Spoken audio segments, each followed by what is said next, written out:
شرور أنفسنا ومن سيئات أعمالنا من يهده الله فلا مضل له ومن يضلله فلا هادي له ونشهد أن لا إله إلا الله وحده لا شريك له ونشهد أن سيدنا ومولانا محمدا عبده ورسوله أما بعد فأعوذ بالله من الشيطان الرجيم بسم الله الرحمن الرحيم أولئك هم المؤمنون حقا لهم درجات عند ربهم ومغفرة ورزق كريم آمنت بالله صدق الله مولانا العظيم وبلغنا رسوله النبي الأمين المكين الكريم ونحن على ذلك من الشاهدين والشاكرين والحمد لله رب العالمین۔ آئیے سب سے پہلے ہم اور آپ آقا انعامدار مدینے کے تاجدار دونوں عالم کے مالک و مختار نائب پروردگار گلشن ہستی کی اولی فصل بہار کے دربار گوہر بار میں درود پاک کا قیمتی ہار پیش کریں۔ اللہم صلی علی سیدنا شفیعنا نبینا و مولانا محمد بن عدل الجود والکرم وآلہ وبارک وسلم۔ عقیدت و محبت کے ساتھ ایک مرتبہ اور پڑھیں اللہم صلی علی سیدنا شفیعنا نبینا و مولانا محمد بن عدل الجود والکرم وآلہ وبارک وسلم۔ گنبد خضراء کے تصور کے ساتھ ایک مرتبہ اور پڑھیں اللہم صلی علی سیدنا شفیعنا نبینا و مولانا محمد بن عدل الجود والکرم منبع العلم والحلم والحکم وآلہ واصحابہ وبارک وسلم صلاة و سلاما سرمدا دائما ابدا علیک یا رسول اللہ۔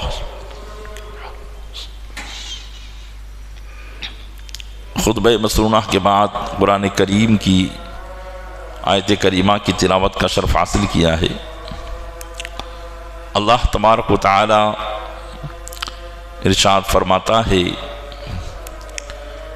اولئک هم المؤمنون حقا لهم درجات عند ربهم ومغفرة ورزق کریم۔ یہی لوگ سچے مسلمان ہیں، ان کے لیے ان کے رب کے پاس درجے ہیں اور بخشش ہے اور عزت والا رزق ہے۔ اس آیت کریمہ سے پہلے سورہ انفال کی 2-3 آیت کریمہ ہے جس میں اللہ تبارک و تعالی نے ایمان والوں کی صفات کا ذکر کیا کہ ایمان والے کون ہوتے ہیں۔ فرمایا جو نماز قائم کرتے ہیں اور جو ہم نے ان کو دیا ہے اس میں سے ہماری راہ میں خرچ کرتے ہیں۔ جن لوگوں کے اندر یہ صفات ہوتی ہے اللہ فرماتا ہے یہی سچے مسلمان ہیں، اور اس سچے مسلمان کے سب سے پہلے حقدار اللہ کے محبوب صلی اللہ تعالی علیہ وسلم کے صحابہ کرام علیہم الرضوان ہیں۔ اس لیے کہ قرآن کریم کا یہ خطاب حضور اکرم صلی اللہ علیہ وسلم کے توسط سے صحابہ کرام علیہم الرضوان سے ہے کہ حضور اکرم صلی اللہ علیہ وسلم کی بارگاہ میں جو لوگ حاضر رہتے ہیں، ایمان لاتے ہیں اور حضور کی بارگاہ کے آداب بجا لاتے ہیں، یہی سچے مسلمان ہیں۔ تو اگر آیت کریمہ کو دوسری طرف سے اور دوسری جہت سے دیکھا جائے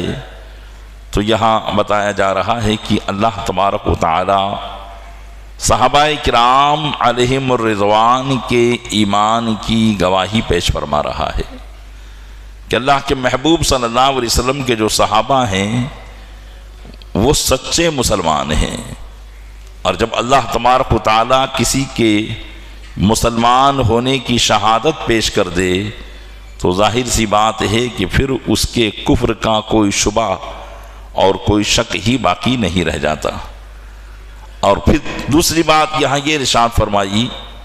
لَهُمْ دَرَجَاتٌ عِنْدَ رَبِّهِمْ، ان کے لیے ان کے رب کے پاس درجات ہیں۔ درجہ یہ جنت کے درجات، اور یہ مختلف درجات ہیں۔ سارے ایمان والوں کو ایک درجہ نہیں ملے گا، بلکہ ہر ایک کو اس کے اعمال صالحہ کے اعتبار سے مختلف درجے اللہ تبارک و تعالیٰ عطا فرمائے گا۔ کسی کو اعلیٰ درجہ تو کسی کو ادنا درجہ، لیکن جنت میں اللہ تبارک و تعالیٰ کی یہ رحمت ہوگی کہ ادنا والا بھی اپنے آپ کو ادنا نہیں سمجھے گا، بلکہ وہ اپنے آپ کو اعلیٰ ہی سمجھے گا۔ یعنی اسے اس بات کا احساس نہیں ہوگا کہ فلاں کو تو اعلیٰ درجہ ملا، مجھے نہیں مل پایا،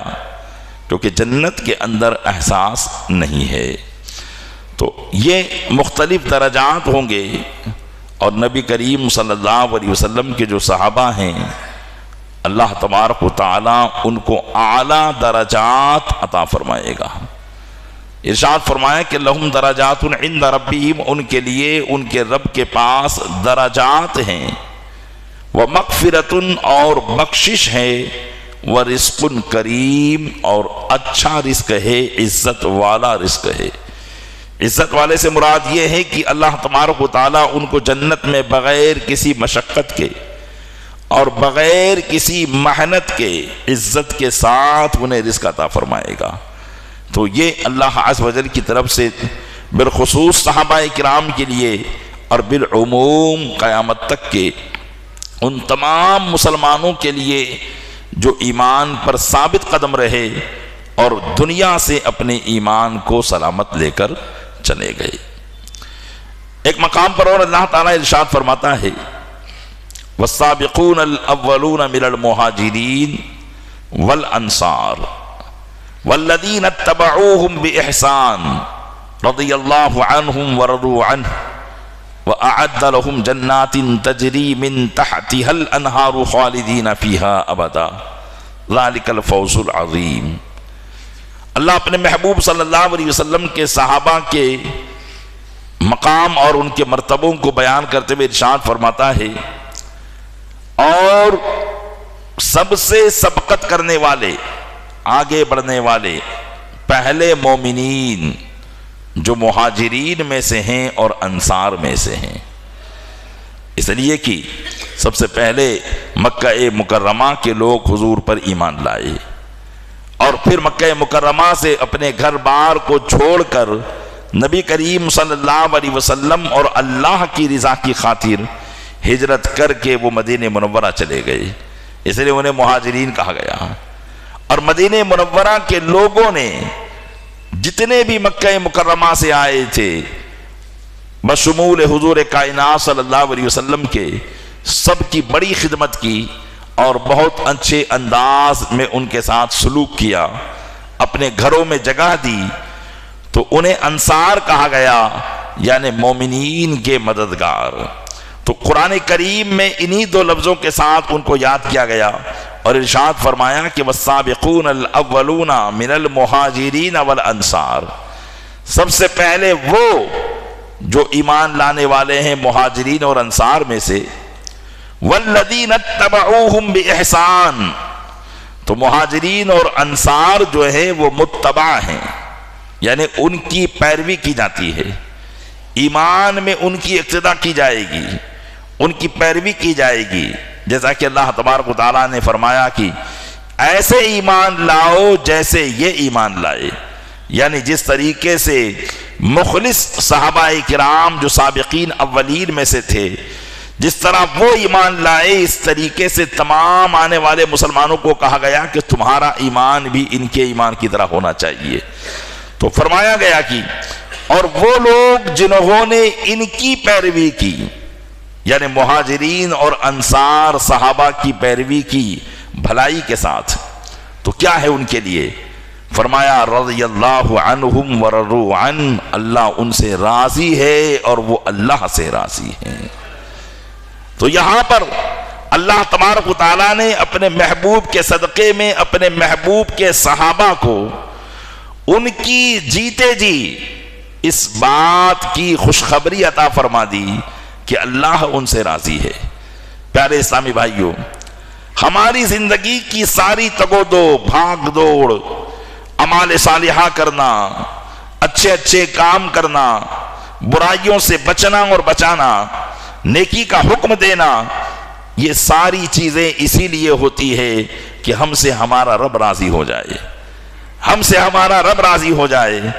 ہر مومن اس بات کی فکر میں اپنی زندگی گزارتا ہے، لیکن قربان جائیں صحابہ کرام پر کہ ابھی وہ دنیا میں چل پھر رہے ہیں، کھا پی رہے ہیں، زندہ ہیں، لیکن اللہ تبارک و تعالیٰ ان کے اعمال کی قبولیت کی بشارت ارشاد فرماتا ہے، اور فرماتا ہے کہ محبوب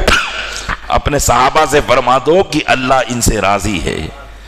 تو رضائے الہی کا تمغہ انہیں دنیا ہی میں عطا کر دیا گیا، اور پھر یہ بھی بتا دیا گیا ورضوا عنہ، یہ اللہ سے راضی ہیں اور اللہ ان سے راضی ہے، اور یہ بھی ارشاد فرمایا کہ اعد لہم جنات تجری من تحتها الانہار، اللہ نے ان کے لیے ایسے باغات تیار کر رکھے ہیں جن کے نیچے نہریں بہتی ہیں، خالدین فیہا ابدا، جس میں وہ ہمیشہ ہمیش رہیں گے، کبھی نکالے نہیں جائیں گے۔ رب تبارک و تعالیٰ نے بالخصوص اپنے محبوب کے صحابہ کے لیے اور بالعموم تمام مسلمانوں کے لیے قیامت تک کے جو بھی اپنے ایمان کی حفاظت کر کے جائے گا، اس کے لیے یہ انعام رکھا کہ ایسے باغات تیار کیے جن کے نیچے نہریں بہتی ہیں، اس میں وہ ہمیشہ رہیں گے۔ اللہ ارشاد فرماتا ہے ذالک الفوز العظیم، یہ ہے بڑی کامیابی، یہ ہے بڑی کامیابی۔ آدمی سکسیسفل ہونے کے لیے دنیا میں نہ جانے کتنے جتن کر لیتا ہے، لیکن رب تبارک و تعالیٰ بڑی کامیابی کس کو ارشاد فرما رہا ہے؟ وہ یہ ہے کہ ایک بندہ مومن اپنے ایمان کو اس دنیا سے سلامتی کے ساتھ لے کر چلا جائے۔ پیارے اسلامی بھائیوں، یقیناً آج جس دورے پرفتن میں ہم اپنی زندگی گزار رہے ہیں، وہاں سب سے زیادہ جو کوشش کی جا رہی ہے وہ مومنوں کے ایمان کو برباد کرنے کی، سب سے زیادہ کوشش۔ آپ اس کا احساس اس وقت کر پائیں گے جب کہ آپ ایمانیات کو جانیں گے کہ ایمانیات کیا ہے اور کفریات کیا ہے، یعنی کن باتوں سے ایک بندہ مومن ہوتا ہے اور کن باتوں سے ایک بندہ کافر ہو جاتا ہے۔ جب آپ اس کو جان لیں گے تو آپ کو احساس ہوگا کہ واقعی دنیا کے اندر کس طریقے سے ایک مومن کے ایمان کو برباد کرنے کی کوشش کی جا رہی ہے۔ اب یہ کوشش کرنے والے کون ہیں؟ یہ کوشش کرنے والے کچھ وہ ہیں جو بظاہر مسلمان نہیں ہیں، جیسے یہود و نصارہ، اسلام کے ازلی دشمن۔ جب سے دنیا میں اسلام آیا، نبی کریم صلی اللہ علیہ وسلم مدینہ منورہ میں تشریف لے گئے، اس وقت سے یہودی اسلام کے دشمن ہوئے اور آج تک دشمن ہیں، اور دوسرے عیسائی کرسچین یہ بھی اسلام کے دشمن۔ انہوں نے پہلے تلواروں کے زور سے اسلام کو ختم کرنے کی کوشش کی، جنگیں ہوئی، بڑی بڑی جنگیں لڑی گئی، صحابہ کرام علیہم الرضوان نے ان کو کافر کردار تک پہنچا دیا۔ جو زمینیں ان لوگوں نے اپنے پاس رکھی تھی، اللہ تبارک و تعالیٰ نے وہ زمینیں مسلمانوں کو عطا فرما دی۔ اسلام کے تئیں اور اسلام کے زیر سلطنت دنیا کی وہ حکومتیں آتی گئی، اور اللہ تبارک و تعالیٰ نے اسلام کا بول بالا فرما دیا۔ اب چونکہ اسلام ہی وہ مذہب تھا جو اللہ کے نزدیک محبوب و پسندیدہ مذہب ہے، اور اسلام کے بعد اب کوئی ایسا مذہب نہیں ہے جس کی پیروی کر کے بندہ اپنے رب کو راضی کر دے۔ اگر کوئی یہ سوچے کہ میں انسانیت کے ناطے یہودیت کو بھی مانتا ہوں، انسانیت کے ناطے عیسائیت کو بھی مانتا ہوں، میرا تو غیر مسلمین کے ساتھ بھی تعلقات ہیں، میں یہ ساری باتیں نہیں جانتا، تو اگر وہ انسانیت کا غلط فائدہ لے کر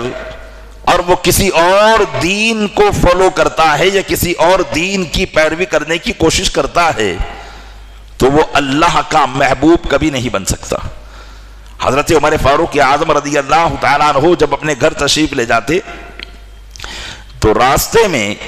یہودیوں کی عبادت گاہ تھی۔ حضرت عمر فاروق اعظم رضی اللہ تعالیٰ عنہ ان کی عبادت گاہوں سے گزرتے تو کبھی کبھی یہودی ان کو کہتے کہ عمر آؤ ہماری بھی کتاب کو سنو، تو حضرت عمر فاروق اعظم رضی اللہ تعالیٰ عنہ اس غرض سے جاتے کہ یقیناً جتنی بھی آسمانی کتابیں آئی قرآن سے پہلے ان ساری کتابوں میں حضور اکرم صلی اللہ علیہ وسلم کا ذکر آیا ہے۔ اللہ تعالیٰ نے ہر نبی کو یہ ارشاد فرمایا تھا کہ تم اپنی نبوت کی دعوت دینا، میری وحدانیت کی دعوت دینا، اور میرے محبوب کے آنے کی خبر اپنی امت کو دے کر جانا۔ حضور اکرم صلی اللہ علیہ وسلم کا ذکر پرانی کتابوں میں موجود تھا، تو حضرت عمر فاروق اعظم اس نیت سے کہ چلو اپنے آقا علیہ الصلوۃ والسلام کی تعظیم کی باتیں اور ان کے ذکر خیر کی جو باتیں توریت میں آئی ہیں، اور توریت چونکہ دوسری زبان میں تھی اور اس کو یہودی لوگ جانتے تھے، اس لیے چلو ان سے سنتے ہیں۔ تو حضرت عمر فاروق اعظم حضور کی نعتوں کو سننے کے لیے جو توریت میں تھی وہ ان کے گرجا گھر میں جاتے اور سنا کرتے تھے۔ حضور اکرم صلی اللہ علیہ وسلم کو بتاتے یا رسول اللہ علیہ الصلوۃ والسلام آج میں نے یہ بات سنی، آج وہ بات سنی آپ کے تعلق سے، تو نبی کریم صلی اللہ علیہ وسلم غضبناک ہو گئے۔ حضرت عمر فاروق اعظم رضی اللہ تعالیٰ عنہ بیان کرتے رہے تو صحابہ کرام نے کہا کہ عمر دیکھو تمہاری بات کو سن کر حضور مطمئن نہیں ہیں، بلکہ چہرے مبارکہ پر غصے کی آثار ہیں۔ حضرت عمر فاروق اعظم رضی اللہ تعالیٰ عنہ جب دیکھا تو خوف زدہ ہو گئے کہ میں نے کچھ غلط تو نہیں کہہ دیا اللہ کے محبوب کی بارگاہ میں۔ تو رسول اکرم صلی اللہ علیہ وسلم نے ارشاد فرمایا کہ عمر تمہارا وہاں جانا درست نہیں ہے، اور قسم خدا کی اگر آج کے زمانے میں موسیٰ علیہ السلام بھی زندہ ہوتے تو انہیں بھی مجھ پر ایمان لانا ہوتا۔ حضور اکرم صلی اللہ علیہ وسلم نے اپنے اس فرمان سے واضح کر دیا کہ اب اللہ کی رضا اور آخرت کی حقیقی کامیابی وہ صرف اور صرف دین اسلام کے اندر ہے۔ اسی کو قرآن کریم میں اللہ ارشاد فرماتا ہے ان الدین عند اللہ الاسلام، بے شک اللہ کے نزدیک پسندیدہ دین اسلام ہے۔ تو اب اسلام پسندیدہ دین ہے اور یہی محبوب دین ہے، اس لیے سارے انسانوں کو ضروری ہے کہ وہ رب کو خوش کرنا چاہتے ہیں تو دین و اسلام کو فالو کریں، اللہ کے محبوب کا کلمہ پڑھیں، تبھی وہ رب کو راضی کر پائیں گے۔ لیکن یہود و نصارہ ان باتوں کو جاننے کے باوجود بھی حسد کی آگ میں جل بھن گئے اور انہوں نے اسلام کے خلاف مارکہ آرائی شروع کر دی۔ پہلے لڑائیاں کی، اور جب لڑائیوں میں ان کا بس نہ چلا اور ہر میدان میں شکست کھانے لگے تو پھر پسے پردہ انہوں نے مسلمانوں کے ایمان پر حملہ کرنے کی کوشش کی۔ جب وہ مسلمانوں کو ختم نہ کر سکے تو مسلمانوں کے ایمان کو ختم کرنے لگے۔ اس لیے کہ ایمان کیا ہے؟ ایمان دل کی ایک کیفیت کا نام ہے۔ آپ یہ نہیں کہہ سکتے کہ یہ ایمان ہے۔ ہاں، آپ کے حلیے کو دیکھ کر، آپ کے نماز پڑھنے کو دیکھ کر، آپ کے حج کرنے کو دیکھ کر، آپ کے زکوٰۃ ادا کرنے کو دیکھ کر اور آپ کے اسلامی لباس پہننے کو دیکھ کر کوئی یہ کہہ سکتا ہے کہ یہ مسلمان ہیں، کیونکہ یہ خارجی چیزیں ہیں۔ ایمان ایک عرض ہے جس کا تعلق دل سے ہے، اور دل کے اندر ان باتوں کو ختم کر دینا اور اپنی باتیں ڈال دینا، اسی کو ایمان ختم کرنا کہتے ہیں۔ تو انہوں نے کبھی انسانیت کے نام پر، کبھی کسی چیز کے نام پر مسلمانوں کے ایمان کو برباد کرنے کی کوشش کی۔ مختلف فرقے مسلمانوں میں جو رونما ہوئے، صحابہ کرام کے زمانے ہی سے یہ فرقے شروع ہو گئے تھے۔ مولا کائنات علی مرتضیٰ رضی اللہ تعالیٰ عنہ کے زمانے میں بھی یہ فرقے اس طرح کے رونما ہو گئے تھے جو مسلمانوں کے ایمان کو برباد کرے، اور وہ جو مسلمانوں کے ایمان کو برباد کرنے کے لیے آئے وہ کھلم کھلا کافر، مشرک یا یہودی یا کرسچین بن کر نہیں آئے تھے، بلکہ وہ مسلمان بن کر آئے تھے۔ وہ اپنے آپ کو مسلمان کہتے تھے، وہ مسلمانوں کے سامنے قرآن کی تلاوت کرتے تھے، وہ احادیث کریمہ کا درس دیتے تھے، وہ نمازیں پڑھتے تھے، روزہ رکھنا ان کی عادت میں شامل تھا۔ یہ ساری چیزیں کر کے اپنے آپ کو مسلمانوں کے سامنے مسلمان باور کروا کے، مسلمان سمجھوا کر مسلمانوں کے درمیان ایسی باتیں ڈالنے کی کوشش کرتے جو مسلمانوں کے عقیدے کو ٹھیس پہنچائے، اس کے ایمان کو برباد کر دے، کہیں صحابہ کرام کا سہارا دے کر تو کہیں اہل بیت اعظام کا سہارا لے کر۔ اس طریقے سے انہوں نے فتنہ پروری کی کوششیں اس زمانے سے شروع کی تھی جو آج تک جاری و ساری ہے۔ آج آپ ایک مسلمان ہیں جو دین کی زیادہ معلومات نہیں رکھتا، تو بسا اوقات وہ اس قسم کے فرقوں کو دیکھ کر پریشان ہو جاتا ہے کہ یار یہ کیا ہے، یہ بھی تو نماز پڑھ رہا ہے، یہ بھی تو نماز پڑھ رہے ہیں، یہ بھی تو روزہ رکھ رہے ہیں، سارے کام کر رہے ہیں، پھر اس کے بعد وہ غلط کیوں، میں صحیح کیوں؟ بس اسی کو انہوں نے مشتبہ کر دیا کہ آدمی اس کا نتیجہ نہ نکال سکے، اسی کو مشتبہ کر دیا، اور اس پر کبھی جیسے حضور اکرم صلی اللہ علیہ وسلم کی توہین کی وہابیوں نے، دیوبندیوں نے، تو اس پر اللہ کی توحید کا سہارا لے لیا کہ اگر تم حضور کی زیادہ تعریف کرو گے تو یہ شرک ہو جائے گا، اس لیے کہ حضور کی تعریف اتنی کرو کہ اللہ سے ملا دو، تو یہ تو شرک ہو گیا۔ لہذا اس پردے کے اندر انہوں نے حضور کو برا بھلا کہا، مسلمانوں کو یہ باور کرانے کی کوشش کی، سمجھانے کی کوشش کی کہ دیکھو ہم حضور کو برا بھلا نہیں کہہ رہے ہیں، بلکہ ہم تو مسلمانوں کے عقیدوں کی حفاظت کرنے کی کوشش کر رہے ہیں۔ اب ہوا کیا؟ اب ہوا یہ کہ انہوں نے کہہ دیا کہ بھئی علم غیب تو اللہ کی صفت ہے، اگر حضور کے لیے بھی علم غیب مانو گے تو یہ تو شرک ہو جائے گا، کیونکہ علم غیب اللہ کی صفت ہے، غیب کا علم تو اللہ جانتا ہے۔ بعض قرآن کی ایسی آیتیں جس میں دھوکہ دیا جا سکتا تھا، لوگوں کو غلط معنی سمجھا کر ایسی آیتیں انہوں نے پیش کر دی اور بتا دیا کہ دیکھو قرآن کی آیت بھی کہہ رہی ہے وَعِندَهُ مَفَاتِحُ الْغَائِبِ لَا يَعْلَمُهَا إِلَّا هُ، اور غیب کی ساری چابیاں اسی کے پاس ہے، اس کو نہیں جانتا مگر وہی۔ اب ایک عام آدمی جس نے قرآن کو پڑھنا یاد نہیں ہے، ترجمہ بھی اسے یاد نہیں ہے، وہ تو مان لے گا ابھی قرآن میں لکھا ہوا ہے کہ غیب کی ساری چابیاں جب اللہ کے پاس ہے تو حضور کے پاس کہاں سے ہوگی؟ اس لیے اب وہ اس نے سمجھ لیا کہ ہاں حضور کو علم غیب نہیں ہے۔ اب جب حضور کو علم غیب نہیں ہے، یہ ذہن میں بیٹھ گیا، اب حضور کے بہت سے وہ کمالات جو علم غیب پر مبنی ہیں ان ساری چیزوں کا وہ انکار کر دے گا، کیونکہ اللہ بھی تو ایک غیب ہے، اور ہم کہتے ہیں کہ ہمارے حضور نے سارے غیب کا تو ملاحظہ کیا، مشاہدہ کیا، جو غیب الغیب ہے میرے حضور نے اس کا بھی مشاہدہ کیا ہے، ذات باری تعالیٰ کو بھی اپنی آنکھوں سے دیکھا ہے۔ تو اب یہ چیز جب ایک بات سکھا دی تو دوسری بات وہ خود بخود مان لے گا۔ ایسے بہت سے عقیدوں کے ذریعے دیوبندیوں نے، وہابیوں نے اللہ کی توحید کا سہارا لے کر حضور کی توہین کرنے کی کوشش کی۔ ایسے ہی اور بھی فرقے آئے جیسے شیعہ اور رافضی، ان لوگوں نے اہل بیت کا سہارا لے کر صحابہ اکرام کی گستاخی کرنے کی کوشش کی،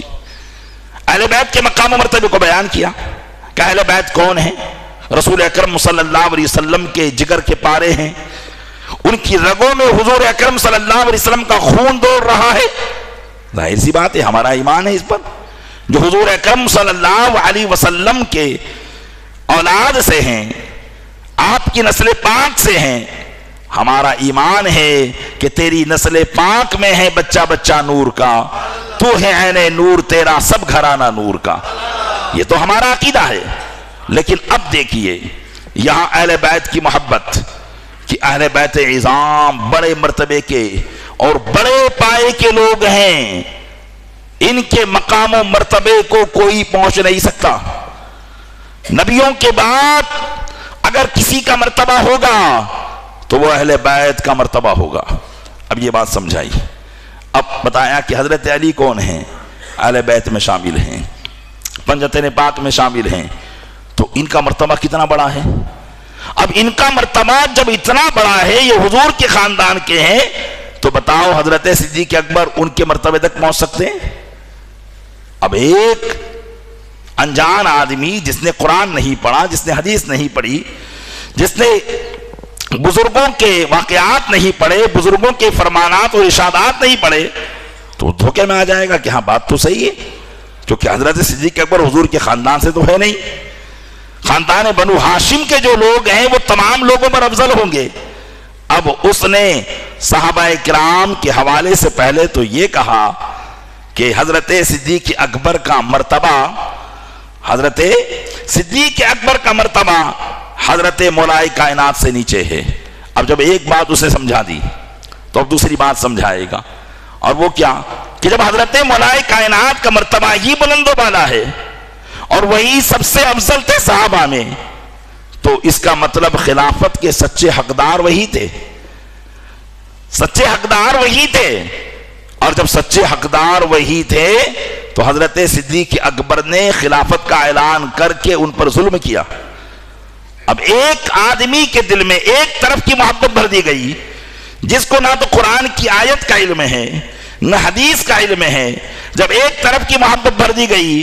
اور قرآن کی آیات اور احادیث اور کیا واقعات ہوئے اس کا کوئی علم اس کو نہیں دیا گیا، تو یہی کہے گا کہ ہاں حضرت صدیق اکبر نے غلط کیا۔ یہ تو غاصبانہ معاملہ ہوا کہ حق ملائے کائنات کا تھا اور حضرت صدیق اکبر نے خلافت کا اعلان کر کے غصب کا معاملہ کیا۔ اب بات صدیق اکبر پر نہیں ٹھہری، جتنے بھی لوگوں نے حضرت صدیق اکبر رضی اللہ تعالیٰ عنہ کے ہاتھ پر بیعت کی، ان کو خلیفہ مانا، اب وہ سب اس دائرے میں آ جائیں گے، اور وہ گویا کی تمام صحابہ کو غاصب قرار دے گا اور یہ کہے گا کہ تمام صحابہ نے اہل بیت پر ظلم کیا ہے، تمام صحابہ نے مولا کائنات پر ظلم کیا ہے، خاتون جنت پر ظلم کیا ہے، حسنین کریمین پر ظلم کیا ہے، ان کے حقوق کو چھین لیا، ان کو وراثت نہیں دی، ان کو ان کے حق سے جو ہے برطرف کر دیا۔ یہ ساری باتیں اب تمام صحابہ کے حوالے سے اس کے دماغ میں آ جائے گی، جبکہ قرآن کریم نے ایک مقام پر نہیں متعدد مقام پر اللہ کے محبوب صلی اللہ علیہ وسلم پر ایسی آیتیں نازل فرمائی جس میں اللہ تبارک و تعالیٰ نے اپنے محبوب کے صحابہ کے ایمان کی ضمانت لی ہے، محبوب کے صحابہ کے ایمان کی ضمانت لی ہے۔ اللہ ارشاد فرماتا ہے وَكُلًّا وَعَدَ اللَّهُ الْحُسْنَى، اور اللہ تعالیٰ نے ہر ایک سے اچھائی کا وعدہ کر دیا ہے۔ کون ہر ایک؟ آیت کریمہ آگے ہے، اس سے پہلے آیت کریمہ میں یہ بتایا گیا کہ محبوب کچھ لوگ وہ ہیں جو فتح مکہ سے پہلے ایمان لانے والے ہیں، اور کچھ لوگ وہ ہیں جو فتح مکہ کے بعد ایمان لانے والے ہیں۔ تو جو فتح مکہ کے سے پہلے ایمان لانے والے ان کا مرتبہ بہت بلند و بالا ہے، اور جو فتح مکہ کے بعد ایمان لانے والے ہیں وہ بھی کار خیر کرنے والے ہیں۔ اب چاہے فتح مکہ سے پہلے ایمان لانے والے ہوئے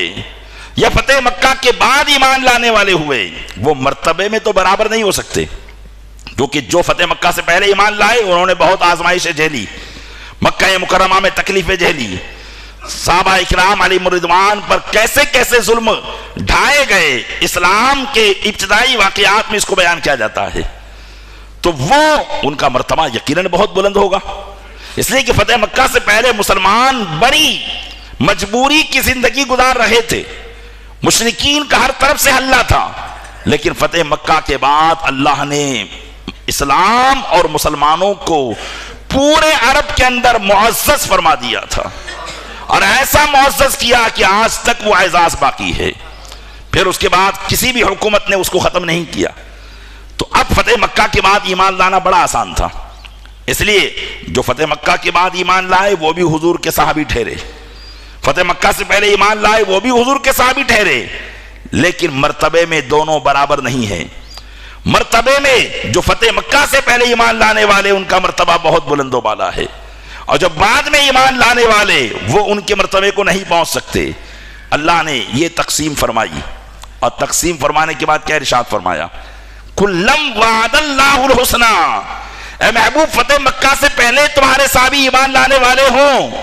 یا فتح مکہ کے بعد ایمان والے ہوں، اللہ نے سب سے جنت کا وعدہ کر لیا ہے، وہ سب کو جنت عطا فرمائے گا۔ اور ظاہر سی بات ہے، انسان ہے، آپس میں کچھ نہ کچھ معاملات ہوتے ہیں، لیکن صحابہ کرام کے دلوں کی پاکیزگی کی گواہی اللہ نے دی۔ صحابہ کرام کے دل بالکل نفاق سے پاک تھے اور آپسی کینہ کپٹ سے پاک تھے۔ بھئی ہم کتنے ہی اچھے کیوں نہ ہو جائیں، کتنے نمازی حاجی کیوں نہ بن جائیں، لیکن ذرا سا اگر کوئی میرے مزاج کے خلاف کام کرے گا تو میرے دل میں اس کے تعلق سے کچھ نہ کچھ بات آ جائے گی۔ اسی کو کینہ کہتے ہیں، کہ دل کے اندر یہ بات آ گئی کہ یار اب میں کچھ نہ کچھ اس کے بارے میں بدگمانی شروع کر دوں گا اور کچھ نہ کچھ اس کے بارے میں کہوں گا۔ یہ ہمارے اندر ہوگا، ہم چاہے کتنے ہی پرہیزگار ہو جائیں، اس لیے کہ ہمارے دل شیطان کے وسوسوں سے خالی نہیں ہے۔ شیطان کا وسوسہ آتا ہے اور شیطان اس قسم کی باتیں ہمارے دل و دماغ میں پیدا کر دیتا ہے کہ فلاں نے تیرے بارے میں ایسا کہا ہے، تو میں اب اس کے بارے میں پلاننگ کرنے لگ جاتا ہوں۔ یہ ہر ایک مومن کے معاملات میں ہوتے ہیں، لیکن پھر بعد میں جب کوئی اچھی بات پڑی کہ یار کسی مسلمان سے ایسا معاملہ نہیں رکھنا چاہیے تو فوراً توبہ کر لیتے ہیں۔ لیکن صحابہ کرام کے تعلق سے اللہ کیا فرماتا ہے؟ وَنَزَعْنَا مَا فِي صُدُورِهِم مِّن غِلٍّ إِخْوَانًا عَلَى سُرُرٍ مُتَقَابِلِينَ۔ اللہ ارشاد فرماتا ہے کہ جو کینہ ان کے دلوں میں تھا ہم نے کھینچ لیا ہے۔ یعنی اب صحابہ کے دلوں میں آپس میں ایک دوسرے سے کینہ نہیں ہو سکتا، نفسانی خواہش کی وجہ سے، دنیاوی معاملات کی وجہ سے جو بھی کینہ ان کے دلوں میں تھا ہم نے کھینچ لیا ہے۔ اخواناً علی سرر متقابلین، یہ سب آپس میں بھائی بھائی ہیں اور جنت میں ایک دوسرے کے سامنے تختوں پر بیٹھے ہوئے ہوں گے۔ اخواناً علی سرر متقابلین، تختوں پر بیٹھے ہوئے ہوں گے ایک دوسرے کے آمنے سامنے۔ تو اب پتا چلا کہ صحابہ کرام علیہم الرضوان کے دلوں میں کوئی بات نفسانی خواہشات کی تھی نہیں، دنیاوی معاملات کی تھی نہیں۔ اگر صحابہ اور اہل بیت کے درمیان کوئی بات ہوئی تھی تو وہ دین کی فلاح بہبودی کے لیے ہوئی تھی، وہ اپنے نفسانی خواہشات کے لیے نہیں ہوئی تھی۔ اور یہی معاملہ اسی لیے صحابہ کرام سے لے کر تابعین اعظام سے لے کر آج تک اہل سنت و جماعت کا نظریہ اور عقیدہ یہی ہے کہ صحابہ کرام کے درمیان آپس میں جو اختلاف ہوئے، اہل بیت اعظام اور صحابہ کے درمیان جو اختلافات ہوئے، ایک مسلمان کو سوائے احادیث کے علاوہ ان اختلافات کو بیان کرنے کی اجازت نہیں ہے، اور ان میں اس کو پڑھنا بھی نہیں ہے، بلکہ بس وہ تمام صحابہ اور اہل بیت کے بارے میں حسن ظن رکھے، اس لیے کہ وہ دونوں ذوات بابرکات اللہ کی بارگاہ میں بہت بڑے مرتبے کے حامل تھے۔ اور انہی ذات بابرکات میں ایک مولا کائنات علی مرتضیٰ رضی اللہ تعالیٰ عنہ ہیں، اور حضرت امیر معاویہ رضی اللہ تعالیٰ عنہ ہیں۔ ان کے آپس میں معاملات ہوئے، اسی کو مشاجرات صحابہ کہا جاتا ہے، یعنی صحابہ کے آپس میں اختلافات۔ تو اب حضرت امیر معاویہ رضی اللہ تعالیٰ عنہ نے جو اختلاف کیا، جنگ صفین ہوئی، تو اس میں حضرت امیر معاویہ کے دل میں حضرت علی رضی اللہ تعالیٰ عنہ سے کوئی کپٹ نہیں تھی، نفسانی خواہش کی وجہ سے کوئی کینہ نہیں تھا، کیونکہ اللہ نے تو پہلے ہی فرما دیا، قرآن پہلے نازل ہو چکا تھا، اور اللہ نے آگے کی بات ارشاد فرمائی وَنَزَعْنَا مَا فِي صُدُورِهِمْ مِنْ غِلٍّ إِخْوَانًا عَلَىٰ سُرُرٍ مُتَقَابِلِينَ، ان صحابہ کے دلوں میں جو کینہ ہے ہم نے کھینچ لیا ہے۔ تو پتا چلا کہ جب رب تعالیٰ ان کی ضمانت دے رہا ہے کہ ان کے دلوں میں کینہ نہیں ہے، آپس میں ایسی کپٹ نہیں ہے جو ایک دوسرے کو نفسانی خواہشات کی وجہ سے لڑا دے، تو اب اگر ان کے درمیان کوئی اختلاف ہوا ہے تو وہ دینی فکر کی وجہ سے ہوا ہے۔ اسی کو اسلام کی نظر میں خطائے اجتہادی کہا جاتا ہے، جس میں مولائے کائنات بالکل حق پر تھے، حضرت امیر معاویہ خطائے اجتہادی پر تھے، اس لیے جو خطائے اجتہادی پر ہوتا ہے اس کو گناہگار نہیں ٹھہرایا جاتا ہے، اللہ کی بارگاہ میں اس کی غلطی کو معاف کر دیا جاتا ہے اور وہ بخشایا ہوا ہوتا ہے۔ اور حضرت امیر معاویہ بخشائے کیوں نہ ہو، کیونکہ خود نبی کریم صلی اللہ علیہ وسلم نے ان کے حوالے سے ارشاد فرمایا تھا،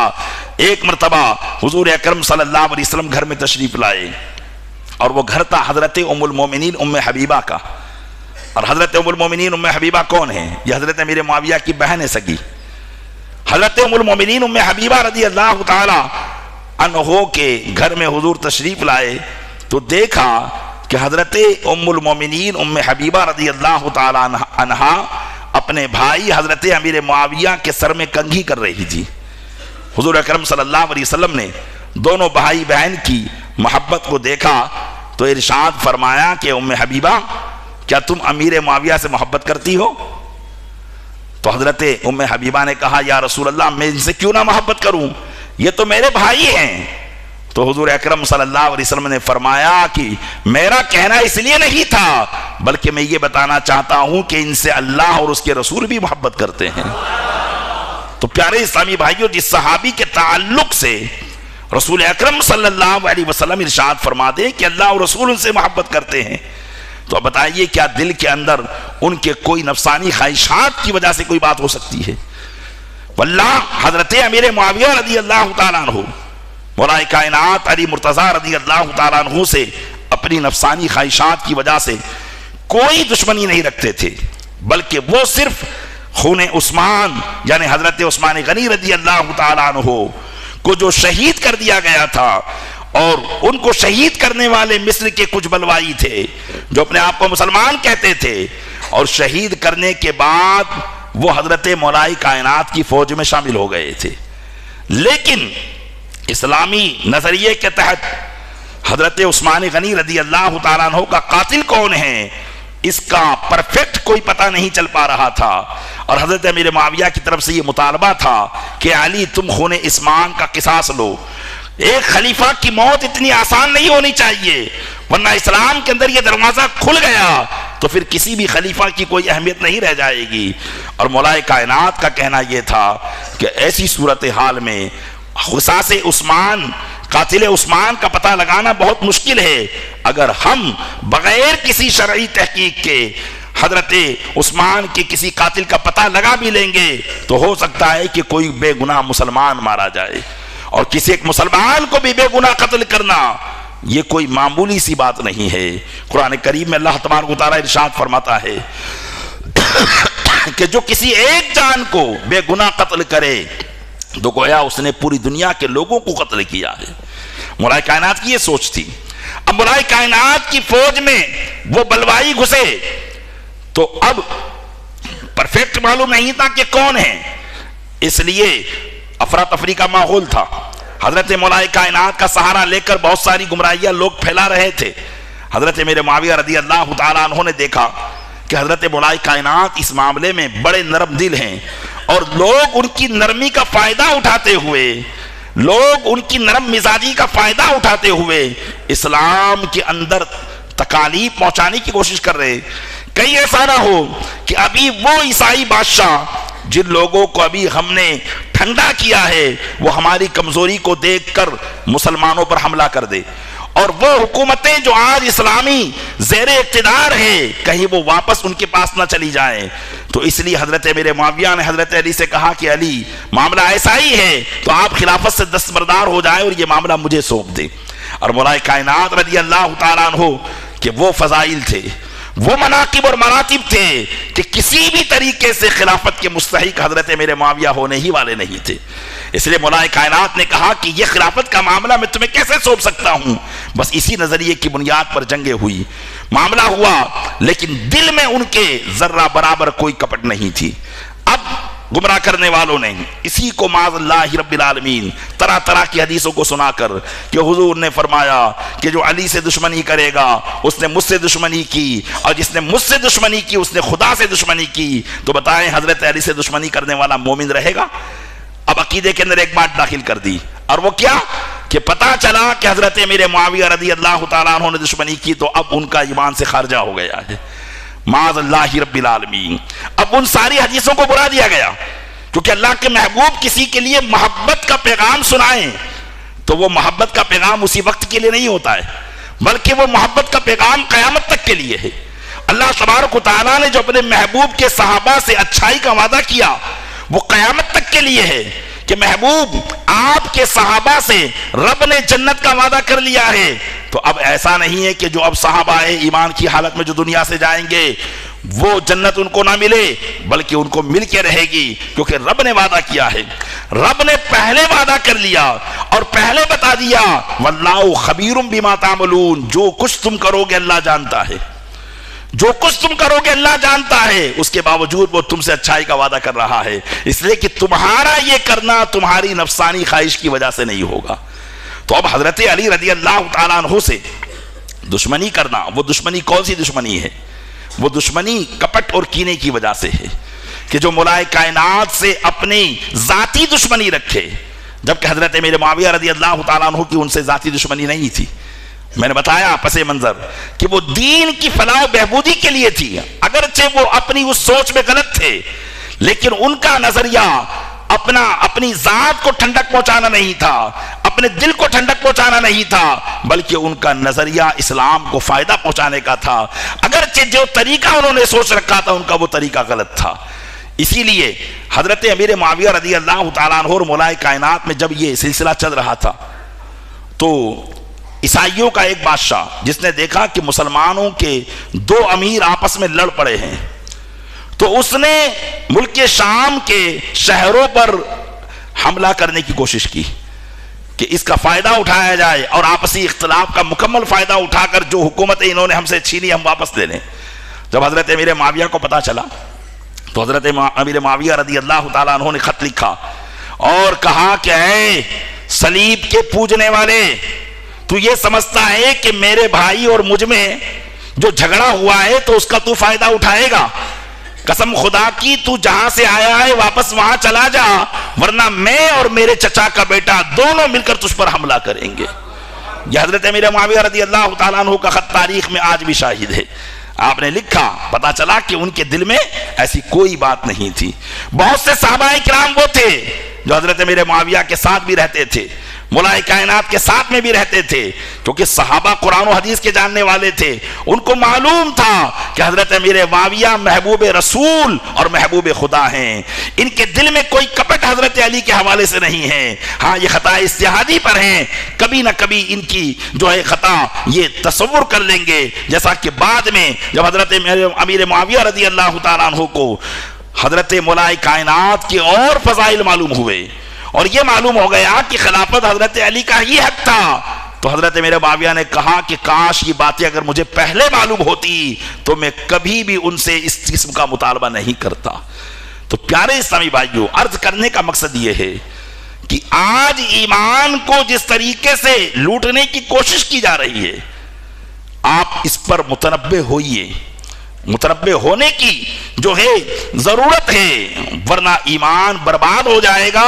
تو سمجھ لیجئے دنیا اور آخرت برباد ہے. اصل پونجی مسلمانوں کے پاس ایمان کی ہے اور یہی ایمان آخرت میں اللہ عز و جل کی بارگاہ میں فلاح و بہبودی کا سبب ہے. قرآن کریم کی آیت ابھی آپ نے سماعت کی، اللہ نے فرمایا ذالک الفوز العظیم، یہ بڑی کامیابی ہے. کون سی بڑی کامیابی؟ بڑی کامیابی یہ ہے کہ بندہ اپنے ایمان کو سلامت لے جائے۔ اس لیے مولا کائنات علی مرتضیٰ رضی اللہ تعالیٰ عنہ کو جب شہید کرنے کی کوشش کی گئی، آپ کے سینے میں کھنجر مارے گئے، اور جب آپ کا وصال ہونے لگا تو آپ کی زبان مبارک سے ایک لفظ نکلا، لوگوں نے سنا کہ حضرت مولا کائنات فرما رہے تھے فزتو برب الکعبہ، رب کعبہ کی قسم میں آج کامیاب ہو گیا ہوں۔ کس بنیاد پر کہا؟ اس بنیاد پر کہ جب تک دنیا میں ہیں شیطان ایمان کے پیچھے پڑا ہوا ہے، لیکن آخری وقت اگر ایمان سلامت رہ گیا تو آدمی حقیقت میں کامیاب ہو گیا۔ یقیناً مولا کائنات تو وہ مشکل کشا ہیں جو ہم جیسے کمزور الایمان لوگوں کی جو ہے مشکل کشائی فرماتے ہیں، لیکن یہ ان کی خاک ساری اور ان کی عاجزی تھی، ورنہ ان کا ایمان تو سلامت ہی تھا، اس لیے کہ اللہ کے محبوب نے ان کو عشرہ مبشرہ میں داخل فرمایا تھا، جیتے جی ان کو جنت کی خوشخبری سنائی تھی، اور جنت میں تو مسلمان ہی تو داخل ہوگا۔ تو مولا کائنات کی عاجزی اور انکساری تھی، اس لیے پیارے اسلامی بھائیوں ہم یقیناً مولا کائنات کے غلام ہیں، تو ان کی طرح ہمیں اپنے ایمان کی فکر بھی کرنی چاہیے۔ اللہ تعالی ہمیں حضرت مولا کائنات علی مرتضیٰ اور تمام صحابہ کرام علیہم رضوان کے حوالے سے اپنے دل کو ایسا وسیع رکھنے کی توفیق عطا فرمائے کہ دل میں کبھی ان کے خلاف کوئی بات نہ آئے، اور ہمارا ایمان محفوظ رہے، اور غلط نظریے اور غلط عقیدے سے اللہ تعالی ہمیں محفوظ فرمائے۔ آمین بجاہ النبی الامین۔